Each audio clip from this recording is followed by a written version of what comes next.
Hi friends, ఈరోజు ఒక విషయం గురించి తెలుసుకుందాం. ఒక విషయం అని ఎందుకు అంటున్నానంటే ఇదేమి న్యూ టాపిక్ కాదు, తెలియని విషయం కూడా కాదు.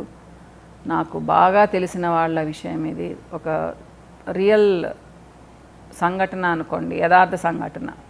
అంటే ఇదేం పెద్ద విచిత్రం కూడా కాదు, చాలామంది ఫేస్ చేసే ఉంటారు. కానీ మా గ్రూప్లో జరిగింది కాబట్టి నేను మీతో షేర్ చేసుకుంటున్నాను.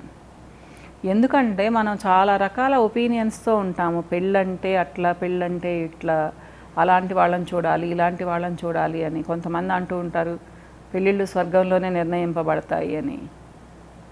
కానీ అది ఇప్పటి రోజుల్లో అయితే చాలా వరకు అబద్ధమనే అనుకోవాలి. ఎందుకంటే ఈ అమ్మాయి నాకు చాలా చిన్నప్పటి నుంచి తెలిసి పాప. సో తను చాలా అందంగా ఉంటుంది, చాలా ఎంత క్యూట్గా ఉంటుందంటే పేరు పెట్టడానికే ఏం లేదు తనకి. మంచి ఫీచర్స్, జడ చాలా బాగుంటుంది, మంచి స్కిన్. సో మనీ కూడా బాగానే ఉంది. తను ఇంజనీరింగ్ చేసింది. సో ఫర్దర్ స్టడీస్కి యూఎస్ వెళ్ళాలి అంటే వాళ్ళ ఫాదర్ ఏం చెప్పారు అంటే పెళ్లి చేసి పంపిస్తాను అన్నారు. మేము ఎంత చెప్పినా కానీ వినలేదు. ఏమమ్మా పెళ్లి చేసేస్తే వాళ్ళు చూసుకుంటారు, మన పని అయిపోతుంది. సో ఏంటి అంటే సెక్యూర్డ్ అనుకున్నారనమాట, ఆయన సేఫ్టీ అనుకున్నారు. సరే చూస్తూ ఉన్నారు, చూశారు. ఆ పాప ఎలా అంటే పాపం వాళ్ళ ఫాదర్ మదర్ ఎలా చెప్తే అలా వినింది.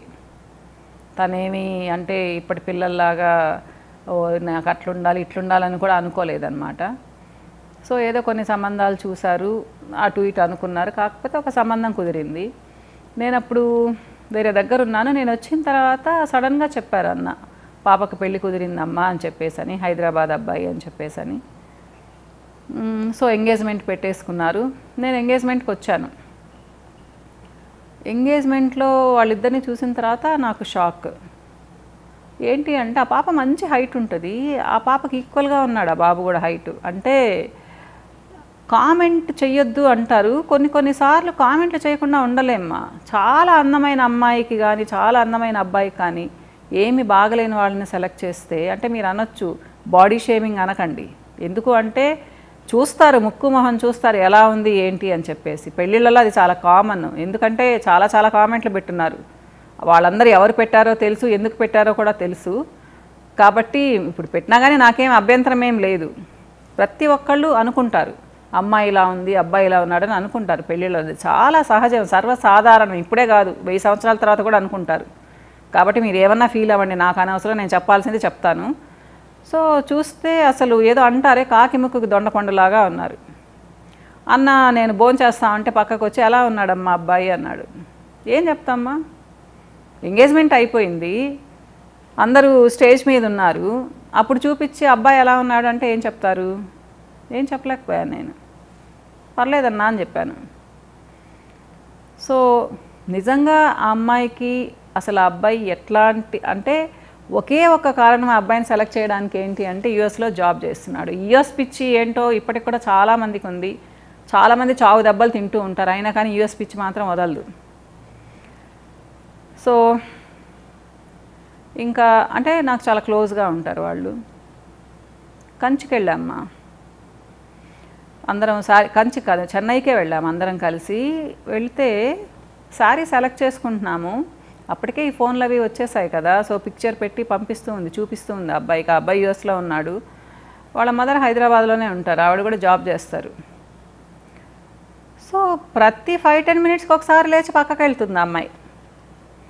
నాకు అర్థం కాల, ఏంటి పాప ఇలా వెళ్తున్నావు అంటే ఏం లేదా ఆంటీ, నేను చెప్తే తను వాళ్ళ మదర్కి చెప్తున్నాడు శారీ కలరు అంతా, అంటే పిక్చర్స్ మరి సరిగ్గా లేవో ఏమో మరి చెప్తున్నాడు అని చెప్పింది. అంటే అదేంటి పాప, శారీ నువ్వు కదా సెలెక్ట్ చేసుకోవాలి, పోనీ వాళ్ళు రావాలి అంటే ఆవిడ వచ్చి ఉండొచ్చు కదా అంటే ఆవిడకి తీరిక లేదంట అనేసి. నాకు కొంచెం ఆశ్చర్యంగా అనిపించింది. అమ్మలకు ఇంపార్టెన్స్ ఇవ్వాలి అబ్బాయిలు, నేను కాదని చెప్పను.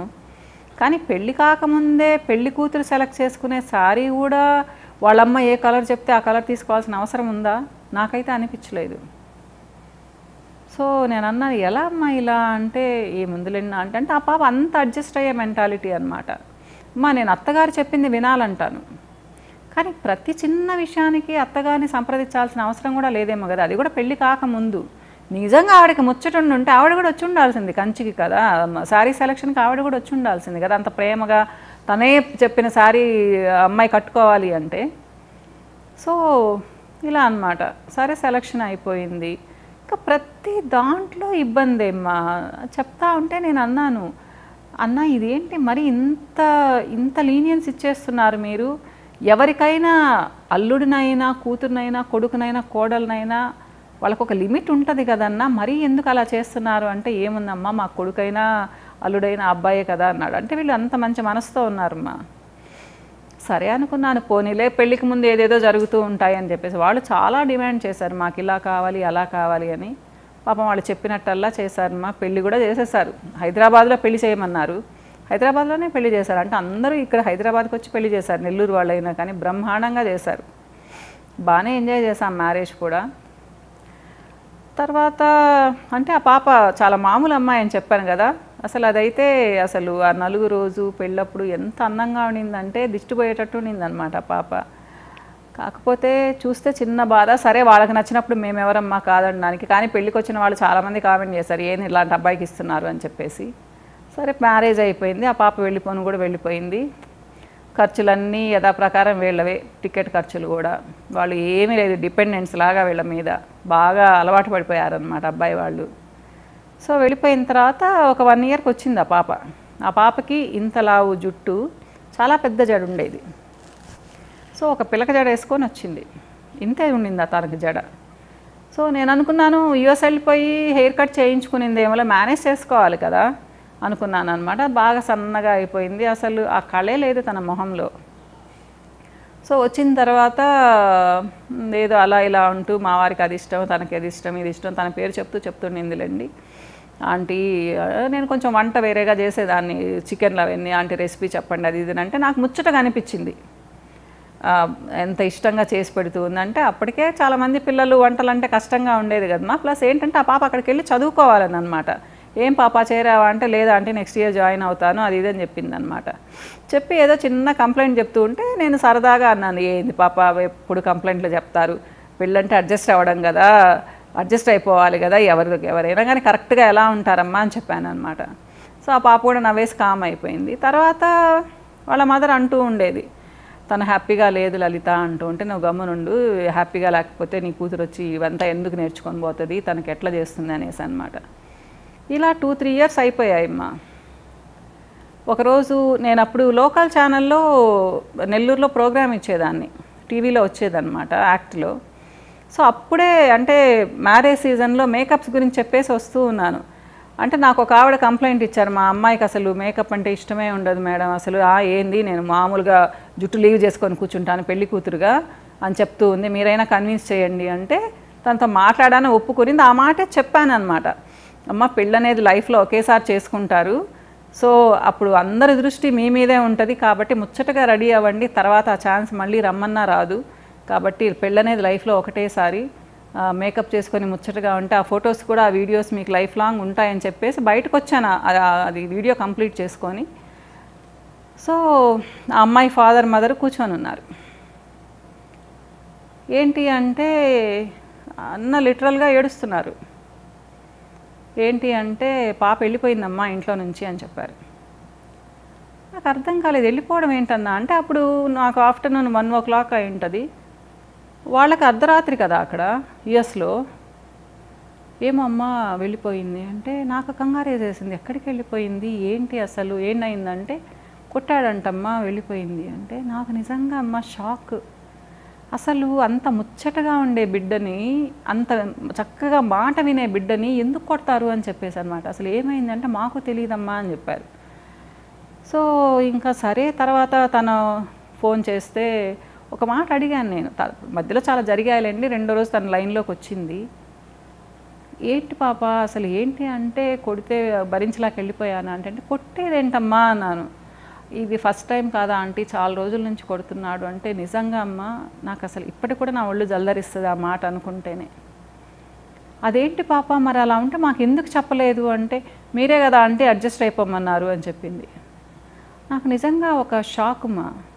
అడ్జస్ట్ అవ్వడం అంటే నాకు అనిపిస్తుంది, పాపం అమ్మాయిలు నిజంగా కొంతమంది ఎంత అమాయకంగా ఉంటారు, ఒక సర్టెన్ ఎక్స్టెంట్ వరకు అడ్జస్ట్ అవ్వచ్చు.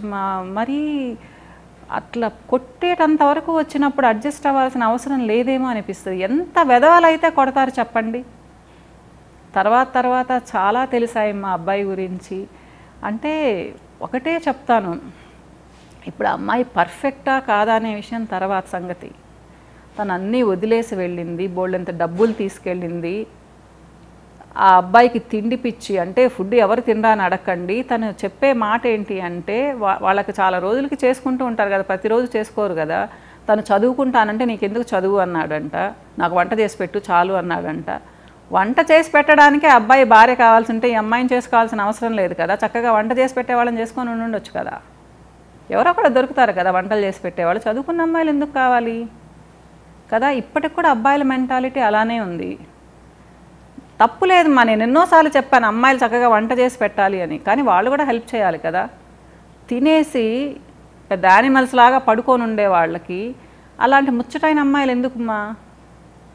ఆ అమ్మాయిని చదువుకోనివ్వలేదు, నీకెందుకు చదువు? ఒక్కరోజు కూడా ఇంట్రెస్టింగ్గా బయటకు వెళ్ళేవాళ్ళు కాదంట. ఎప్పుడు ఆ అమ్మాయి ఇంటి పని చేసుకొని వంట చేసి పెట్టాలి. అంతకోసం వీళ్ళు చూడండి, అలాంటి అబ్బాయికి ఈ అమ్మాయిని ఇచ్చారు. ఏంటి, పెళ్లి చేసుకుంటే అబ్బాయి చాలా బాగా చూసుకుంటాడు, ఆ అబ్బాయి చదివిస్తాడు అని. అబ్బాయి ఏం చదివించలేదు, మొత్తం వీళ్ళే కట్టుకున్నారు. అమ్మాయి ఫినిష్ చేసింది, తర్వాత ఎంఎస్ చేసింది, అక్కడ జాబ్ చేసింది, అదంతా తర్వాత వేరే విషయం. కానీ తర్వాత విడిపోయారనుకోండి మా, అది వేరే విషయము. నేను అప్పటి నుంచి అనుకుంటాను, డైవోర్స్ తీసుకోవడం అసలు తప్పే కాదు, అలాంటి వాళ్ళతో ఉండాల్సిన అవసరం కూడా లేదు. అంతే కదా. మీరైతే ఏం చెప్తారు మా, చెప్పండి. కానీ అప్పుడు కూడా డైవోర్స్ తీసుకోవాలంటే ఎన్ని గొడవలు చేస్తారు అవతల వాళ్ళు కూడా, మామూలుగా ఇవ్వరు కదా. సో ఇచ్చిన డౌరీ ఎలాగూ ఇవ్వరు, అది ఇవ్వడానికి ఏడుస్తారు, సగం ఇవ్వడానికి కూడా ఏడుస్తారు. సో అంటే నేను అంటాను రెండు వైపుల నుంచి ఆలోచించాలి అని. ఇక లిటరల్గా మేము చూసాం వాళ్ళ పద్ధతిని, కాబట్టే ఇంత ధైర్యంగా చెప్పగలుగుతూ ఉన్నాను. ఇలాంటి ఇన్సిడెంట్స్ కోకొల్లలు మా. ఇది ఒక అమ్మాయి ఇన్సిడెంట్. ఎందుకు ఇంత ధైర్యంగా చెప్తున్నాను అంటే, నేను ఎప్పుడు చెప్తాను రెండు వైపులా ఆలోచించాలని. రెండో వైపు కూడా మాకు తెలుసు, వాళ్ళకి తెలిసిన వాళ్ళు కూడా మాకు తెలుసు, వాళ్ళ మెంటాలిటీ తెలుసు, ఎలాంటి వాళ్ళ కూడా తెలుసు. కాబట్టి పెళ్ళిళ్ళల్లో ఈడు జోడు ఉండాలంటారు. ఎందుకు చెప్తున్నాను అంటే, ఆ అబ్బాయికి ఒక రకమైన జలసీ కూడా, ఈ అమ్మాయి అందంగా ఉందని అందరూ పొగుడుతున్నారని. సో ఎవరైనా పొగిడినప్పుడల్లా ఈ అమ్మాయికి టార్చర్ అంట, ఇంట్లో ఏ మాట పడితే ఆ మాట అంటాడంట. సో కొంచెం ఈడు జోడు బాగుంటే బాగుంటారేమో. అంత అంటే ఏమంటారు, ఇన్ఫీరియారిటీ కాంప్లెక్స్ ఉండదేమో. ఆ అబ్బాయిలో ఏమాత్రం అందం కాదు కదా, యావరేజ్గా కూడా లేడు అబ్బాయి. సో ఫీల్ అవ్వకండి ఇలా అంటున్నానని. అందం అనేది మనుషులను చూస్తే తెలుస్తుంది. బిహేవియర్ వల్ల అందం కనిపించదు మా. చాలా మంచి వాళ్ళుగా అనిపిస్తారు, తర్వాత వాళ్ళలో అసలు అందమే కనిపించదు, ఆ మంచితనం మాత్రమే కనిపిస్తుంది. అలాంటి వాళ్ళతో హ్యాపీగా ఉండొచ్చు. కానీ రెండూ లేనప్పుడు ఎలా ఉంటారు మా? అందం ఉన్నా కానీ వేస్ట్ అయిపోతుంది. అసహ్యంగా ఉండేవాళ్ళు వాళ్ళ బిహేవియర్ అసహ్యంగా ఉంటే అంత అందం ఉన్నా కానీ పనికిరాదు. కానీ ఈడు జోడు అయితే ఉండాలి, ఇలాంటి ఇన్ఫీరియారిటీ కాంప్లెక్స్లు తగ్గుతాయి. సో చివరిగా నేను చెప్పేది ఏంటి అంటే, హ్యాపీ ఎండింగే ఆ పాపకి. మళ్ళీ చక్కగా పెళ్లి చేశారు, లక్షణంగా ఉంది, బ్రహ్మాండంగా ఉందనుకోండి, అది వేరే విషయము. అంటే ఒకప్పుడు ఇదంతా విచిత్రమ్మా, రెండో పెళ్ళి అంటే. కానీ ఇప్పుడు అమ్మాయిలు ధైర్యంగా పెళ్ళిళ్ళు చేసుకుంటున్నారు, అది చాలా సంతోషపడాల్సిన విషయం కూడా. ఎందుకంటే చాలామంది అమ్మాయిలు ఇప్పుడు కూడా ఫీల్ అవుతున్నారు, ఒక డైవోర్స్ అయిపోగానే ఏంటబ్బా నా లైఫే లేదు, నా లైఫ్ అంతా పోయింది. ఎంతమంది వస్తూ ఉంటారో ఇలాంటి అమ్మాయిలు నా దగ్గరికి. నేను చాలా ధైర్యం చెప్తూ ఉంటాను మా, తప్పు చేయకపోతే మీరు అసలు ఫీల్ అవ్వాల్సిన అవసరమే లేదు అనేసి. తప్పు అని ఎందుకన్నాను అంటే, కొంతమంది అమ్మాయిలే వేరేగా ఉంటారు, తర్వాత చాలా ఫీల్ అవుతారు. ఆ విషయాలు కూడా మాట్లాడుకుందామా, ఇంకో వీడియోలో మళ్ళీ కలుస్తాను. నమస్తే.